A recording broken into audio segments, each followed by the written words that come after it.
pense sincèrement que les politiques sociales doivent être menées au plus proche des habitants. Donc une politique nationale pour faire du social, je ne suis pas sûre que ça colle vraiment bien aux besoins du territoire. Il faut un socle commun et ce socle commun, il doit se travailler entre les départements, avec l'ADF, avec les équipes du secrétaire d'État. Il doit en sortir des choses, il doit y avoir un socle commun. Pour moi, la proximité n'a pas forcément une plus-value, mais par contre, l'harmonisation des politiques publiques, des dispositifs, est aujourd'hui primordiale.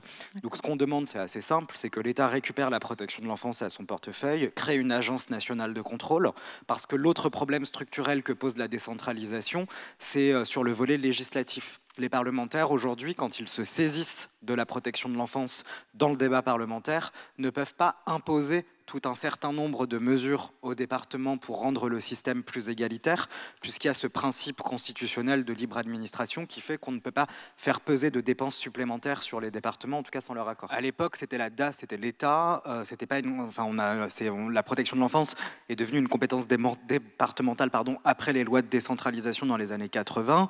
Avant, c'était l'État, et on peut encore imaginer un dispositif, en tout cas un système qui permet d'avoir des services déconcentrés sur le territoire. Voilà. Après, ce qu'il faut, c'est quand même se dire qu'aujourd'hui, c'est un peu le jeu de la roulette russe pour nous. C'est en fonction du département dans lequel on est, on va avoir plus de chances ou pas que les autres. Et ça, c'est cette réalité qu'il faut prendre en considération, et c'est ça auquel il faut, je pense, remédier en priorité. C'est vrai que la loi, elle doit être la même partout pour tous les enfants. On constate aussi que les services de l'aide sociale à l'enfance dans les CEDAS sont en souffrance.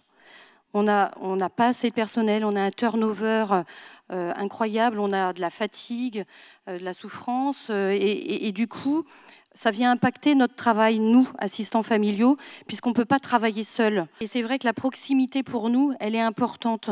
On a besoin d'être en lien direct avec les services, on a besoin d'être épaulé, on a besoin de travailler en équipe pour choisir le meilleur moyen d'accompagner les enfants.